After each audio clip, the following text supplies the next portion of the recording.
हाँ भाई, case study में आप सभी लोगों का स्वागत है। मैं देवता रंगवाल। कैसा आप सभी लोग? राम राम। और इस वीडियो को लाइक और सब्सक्राइब जरूर कर देना और अपने दोस्तों के साथ इसको शेयर करना। सबसे पहले जैसे कि मैंने बताया कि आप फर्स्ट टाइम अगर अपना डीएसओ यूज कर रहे हैं तो आपको डीएसओ यूज करने के टाइम पे आपको उसको सेल्फ कैलिब्रेट करना है। मतलब बार बार आपको सेल्फ कैलिब्रेट नहीं करना है, सॉरी, ऑटो कैलिब्रेट करना है। सेल्फ कैलिब्रेट को कोई मतलब नहीं है, वो तो वन टाइम किया जाता है या महीने में एक बार कर लो, पर ऑटो कैलिब्रेट करना है। और आप ऑटो कैलिब्रेट के लिए आपको सिर्फ अपना प्रोब लेना है, चैनल पे डालना है। जिस चैनल पे डालना है वही चैनल यहाँ पर आपको यहाँ दिखना चाहिए और ये वाली लाइन आपको बीच में आनी चाहिए। इसके लिए आप ये दबाएंगे तो ये लाइन आपको बिल्कुल मिडिल में दिखाई देगी इस तरीके से। और आप चाहें, ये देखो, अब ये लाइन अब यहाँ पर ये बिल्कुल बीच में आ गई है, जो कि आप ये कह सकते हैं कि ये प्रॉपर है। अब आपको क्या करना है, सिर्फ आपका जो प्रोब है इसको आपको ऊपर वाले फ्रिक्वेंसी जनरेटर में लगाना है। देखिए तो बट अगर आपका इस तरह की फ्रिक्वेंसी आ रही है तो क्या कर सकते हैं, क्योंकि इन केस यहाँ तो हमें पता ही नहीं चल रहा है कब हमारा वो ऑन हो रहा है कब हमारा बंद हो रहा है। हमको तो लग रहा है ये तो लगाते साथ ही 3 वोल्टेज आ जा रहे हैं। तो हम कैसे चेक करें? ऑटो का बटन दबा दें आप। बिल्कुल ऑटो का बटन तब काम करता है जब आपके वोल्टेज स्टेबल हो। अभी आपके वोल्टेज स्टेबल ही नहीं है, फॉर एग्जांपल आपके वोल्टेज घट रहे हैं, भर रहे हैं, वेरिएबल या कोई भी तरह के हो रहे हैं, तो तब हम क्या करेंगे, मैन्युअली यूज करेंगे। देखिए तो आप यहाँ पर देखिए, तो मैन्युअली देखो, जैसे ही मैन्युअली मैंने वोल्टेज का यूज किया, यहां पर आप देख सकते हैं ये आपको फ्रिक्वेंसी दिखने लग गई। ठीक, देखो और दिखाता हूं, ये देखिए, तो हमें ये पता चल गया मैन्युअली से। सो मैन्युअली करना पड़ता है। अब ये देखिए और दिखाते हैं, ये देखो, अब हमारे को इसको सरकाना है इधर, क्योंकि यहां हमारी ये फ्रिक्वेंसी यहां दिख रही है, तो हम इसको सरकाएंगे। ये देखिए यहां पर, ये देखो, तो ये हमें बता रहा है कि 5 माइक्रो सेकेंड ये टाइम ले रहा है ये ऊपर चालू होने में। मतलब ये सडनली ऐसा नहीं कि मैंने लगाया और चालू हो गया, मतलब लगाने के भी 5 माइक्रो सेकेंड के बाद तब जाके ये आपको इस तरह से ऊपर दिखाई दे रहा है। ये देखिए, आप लोगों को तो लग रहा होगा कि लगाया और ये फॉर्म आ गया, पर ऐसा नहीं है। जैसे ही लगाया, ये देखिए धीरे धीरे ये राइज हो रहा है। देखिए धीरे धीरे राइज हो रहा है और अपने पीक तक आने पर ये कम से कम 5 से 10 सेकंड के बीच में ये ले रहा है। तो ये इसका राइज टाइम है। आप इसको एम्पलीट्यूड भी बोल सकते हैं। और यही चीज थोड़ा और इसको सरकाएंगे और ये इसका ड्यूटी साइकिल है। यहां पर इसका फॉल टाइम भी आपको देखने को मिलेगा।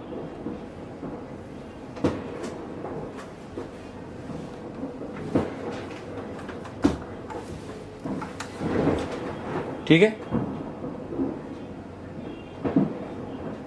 ये देखिए, ये इसका राइज टाइम है और ये इसका यहां पर फॉल टाइम है। ये देखिए, तो इस तरीके से इसको हम मैनुअल वर्सेस ऑटो बोलते हैं। तो ऑटो हमें इस तरह से हमें सेट करना पड़ता है। हमें हमारे माइक्रो सेकेंड के हिसाब से इसको चेक करना है कि बेसिकली हमारे कितने माइक्रो सेकेंड पे ये क्या दिखा रहा है हमको, तो हमें पता चलता है कि फ्रिक्वेंसी किस तरह से यहाँ पर दिख रही है।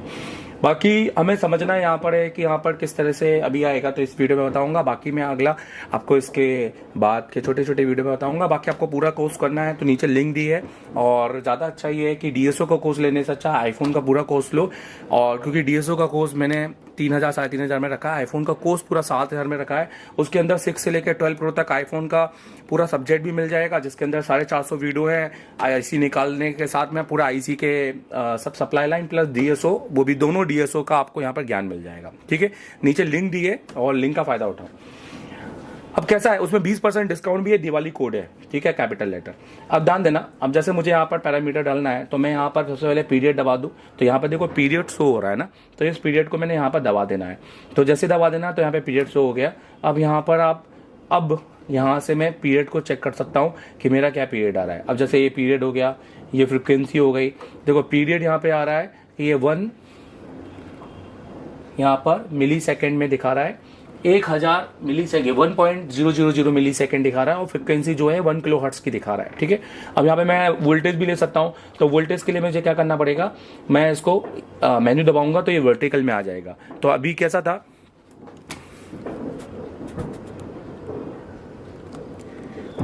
तो अभी कैसा था, ये फ्रिक्वेंसी में था, अब ये वोल्टेज में आ गया है। और वी मैक्स को दबाऊंगा ना तो यहाँ पर मेरे को वोल्टेज आ जाएगा कि ये मुझे बताएगा कि कितना मैक्सिमम वोल्टेज है, वी मिनिमम, इस तरह के मैं अपने वोल्टेज को भी यहाँ पे ले सकता हूँ। ठीक है, तो नोटिस कीजिए।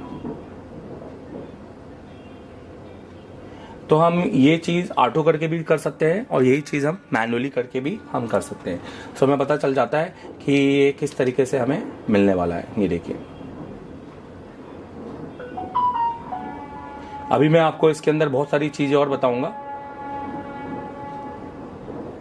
कि किस तरीके से हम इसको यूज़ कर सकते हैं, ये सारे पैरामीटर्स का क्या मतलब होता है, धीरे धीरे यहाँ पे फंक्शन कैसे हम लाएंगे, एक फ्रिक्वेंसी काउंटर आता है वो हम कैसे ला सकते हैं। अच्छा, यहाँ पर है ना, इसकी ब्राइटनेस को कम ज़्यादा करने के लिए आपने है ना ये यूज़ करना है सिर्फ, तो ये अप डाउन करने से ना इसकी ब्राइटनेस कम ज़्यादा हो जाती है, दिख रही है आपको।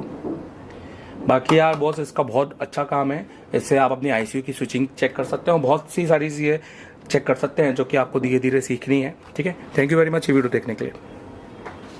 आप आईफोन की बेसिक से एडवांस लेवल की ट्रेनिंग, जहां आपको आईफोन 6 से 11 प्रो मैक्स तक कंप्लीट सेक्शन वाइज ट्रेनिंग, जिसमें 14 प्रो मैक्स तक नैंड प्रोग्रामिंग और डीएसओ रिगोल प्लस यूटीडी के साथ सीपीयू रैम आईसी का सेफ मोड पर चाइनीज टेक्निक बताई गई है।